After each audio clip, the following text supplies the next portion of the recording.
নমস্কার, village cooking by Munmun রান্নার চ্যানেলে আপনাদের স্বাগত জানাই। আজকে রেসিপিটা হচ্ছে কাঁচা আমের টক ঝাল তেল আমের আচার। এখন 500 মতো আম নিয়েছি আর একটা গামলায় জল নিয়ে পরিষ্কার করে আমগুলোকে ধুয়ে নিচ্ছি যাতে ধুলোবালি না থাকে। একটা পরিষ্কার গামছা দিয়ে আমগুলোকে ভালো করে মুছে নিচ্ছি। এরপর আমগুলোকে মাঝ বরাবর কেটে নিয়ে ভিতরের আঠিটাকে ফেলে দিয়ে ছোট ছোট টুকরো টুকরো করে কেটে নিচ্ছি। এবার আমগুলো সব কাটা হয়ে গেছে, একটা পাত্রে রেখে লবণ হলুদ মাখিয়ে নেব। এবার আমগুলোতে পরিমাণ মতো হলুদ আর পরিমাণ মতো লবণ দিয়ে ভালো করে মাখিয়ে নেব। এবার আমগুলো ভালো করে মাখানো হয়ে গেছে, 2 থেকে 3 ঘন্টা ঢাকা দিয়ে দেব, তাহলে আমের মধ্যে থেকে জল বেরিয়ে যাবে। 2 ঘন্টা পর ঢাকা খুলে দেখলাম আম থেকে অনেকটা জল বেরিয়ে গেছে। আপনারা দেখতে পাচ্ছেন আমগুলোকে এইভাবে মাখিয়ে ঢাকা দিয়ে রাখলে অনেকটা জল বেরিয়ে যাচ্ছে। আপনারাও আচার করার সময় এইভাবে রেখে দেবেন, তাহলে কম সময় ধরে রোদে দিতে হবে। এবার আমগুলোকে জল ঝরিয়ে একটা সুতির কাপড়ের ওপর রেখে দেব। এবার আমগুলো সুতির কাপড়ের ওপর রেখে একটা একটা করে মেলে দিচ্ছি, রোদে দিয়ে দেব 5 থেকে 7 ঘন্টার জন্য। ছাদে রোদে দিয়ে দিলাম 6 থেকে 7 ঘন্টার জন্য। এবার 7 ঘন্টা পর ফিরে আসছি আমের কাছে। আমগুলো এইরকম শুকনো হয়েছে, আমের গায়ে একটুও রস নেই। এবার রোদ থেকে তুলে নেব, তারপরে আচার করব। এরপর উনুনে কড়াই বসালাম আর কড়াইতে দিয়ে দিলাম 5টা শুকনো লঙ্কা। শুকনো লঙ্কাগুলোকে 10 সেকেন্ড মতো ভেজে নেব।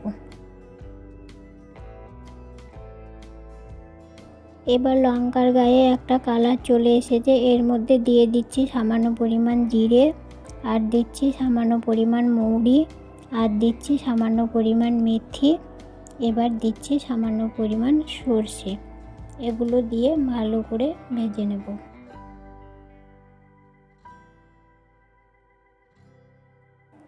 এবার এগুলো ভাজা হয়ে গেছে আর এতে থেকে একটা দারুণ গন্ধ বেরিয়েছে। এবার নামিয়ে নেব।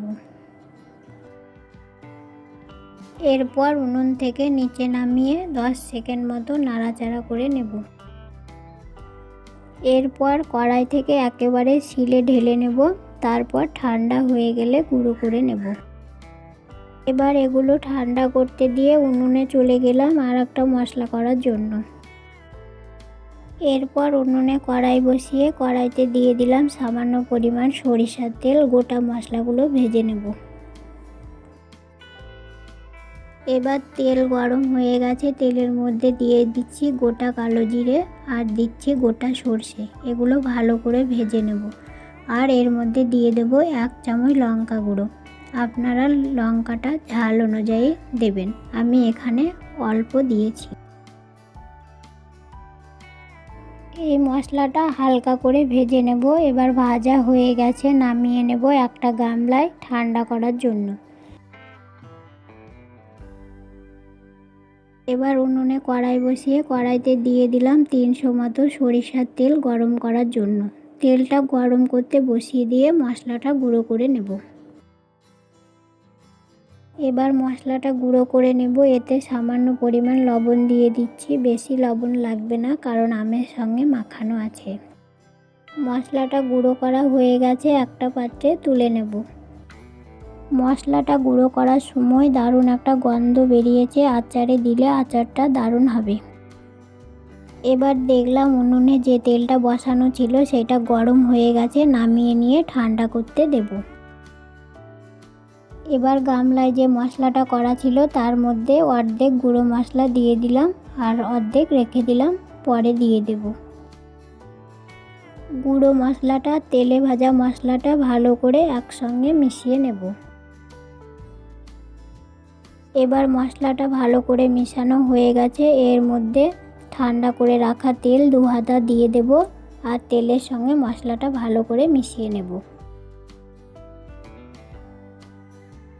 মশলাটা মেশানোর পর শুকনো করে রাখা আমগুলো মশলার মধ্যে দিয়ে দেব, তারপর ভালো করে নাড়াচাড়া করে মশলার সঙ্গে মিশিয়ে নেব।